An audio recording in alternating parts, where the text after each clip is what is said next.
You're watching Channel 63 WNBC TV, Newton, New Jersey.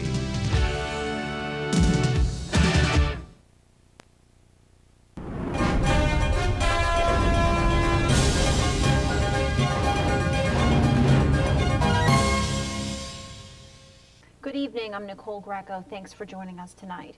The number of Taco Bell food contamination cases on Long Island is now up to 12.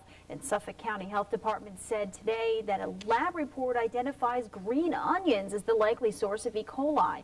Now, that E. coli outbreak is linked to Taco Bell restaurants in New York, New Jersey, and Pennsylvania. Today, the investigation centers around a Taco Bell distributor in Burlington County, New Jersey. Now, that distributor supplies produce to the area restaurants. 9 people remain hospitalized in New York and New Jersey, including an 11-year-old boy in stable condition with kidney damage. So what happens if you suspect you're suffering from E. coli and you're experiencing the symptoms?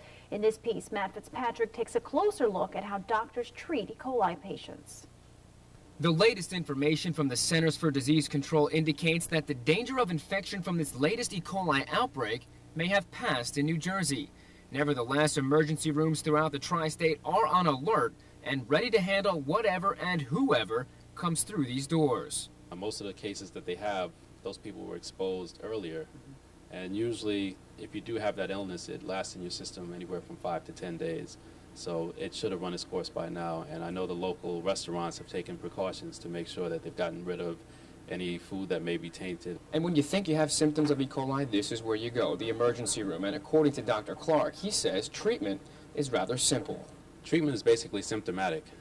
We don't give antibiotics for this because it's not the bacteria itself, it's a poison that the bacteria produces. And they find that if you give antibiotics, you actually cut out some of the natural bacteria that's in your system, so that may make that bacteria hang around longer. So it's just symptomatic. IV fluids if someone's getting dehydrated, if they have severe diarrhea. If it's a mild case, they can be treated as an outpatient by just having them taking fluids at home.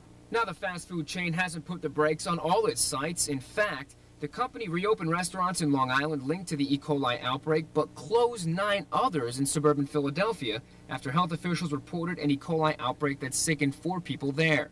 2 of the New Jersey restaurants implicated were inspected and remained open. The 3rd in South Plainfield remains closed this evening. Pennsylvania officials were working to determine if the outbreak there was linked to the New York and New Jersey cases. If you're eating out or if you're cooking food yourself, make sure it's completely cooked. If you go to a fast food restaurant, you get a hamburger. If the hamburger is not cooked all the way through, send it back and have them give you another one. And not just replace the patty. Get rid of the bread, the lettuce, tomatoes, whatever's on there, and just have them give you a whole new setup. And if you remember, earlier this year, 3 people died and more than 200 fell ill from an E. coli outbreak that was traced to packaged spinach grown in California. The situation in the tri-state is far less severe. Nevertheless, the Middlesex County Public Health Department has issued a health alert and offers E. coli tips, signs, and symptoms online at their website. Reporting from the Raritan Bay Medical Center in Perth Amboy, I'm Matt Fitzpatrick, WNBC News.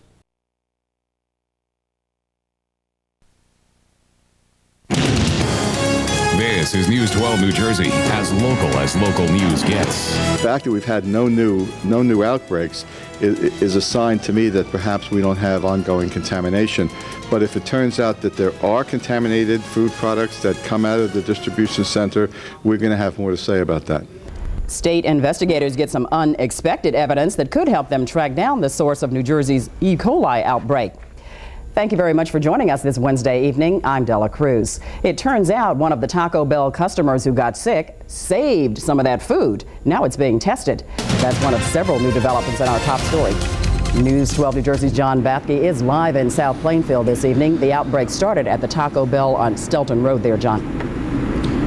And Della, there was some word today that this Taco Bell would reopen today, but that has not happened. The Stelton Road Taco Bell is still shut down. A number of employees have been coming and going, I believe they're employees, going into the restaurant, but no customers are allowed in. Meantime, Taco Bell announced today that it is pulling green onions from all 5,800 of its restaurants nationwide. Some preliminary tests show that green onions may be the source of this outbreak. Customers could get food at the drive-thru of this Taco Bell in Milltown, but not the dining room. It was closed for cleaning, which is what the New Jersey Health Department is asking all Taco Bells in the state to do: sanitize the restaurants after an E. coli outbreak sickened dozens in New Jersey, New York, and Pennsylvania. It appears that produce and not meat is the source. All of the Taco Bells involved in this outbreak got their packaged produce from the same place, the McLean Company in Texas. McLean has this distribution center here in Burlington Township. The company turned us down for an on-camera interview about how their food is handled and shipped. Investigators have asked for food from this warehouse for testing, including green onions, other onions, cilantro, tomatoes, and lettuce. Dr. Dr Clark of Raritan Bay Medical Center says it's crucial that the restaurants be thoroughly cleaned. If the countertops are contaminated, if employees who may be exposed to it, if they may have diarrhea and they don't wash their hands properly, that can be also spread it.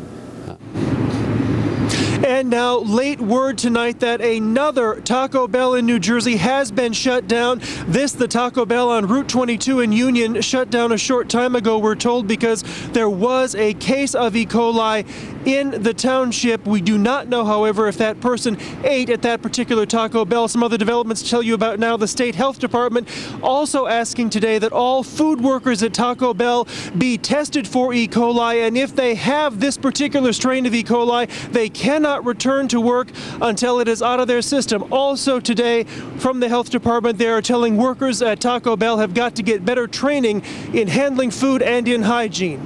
Back to you. News 12 New Jersey's John Backey live in South Plainfield this evening. Thank you, John.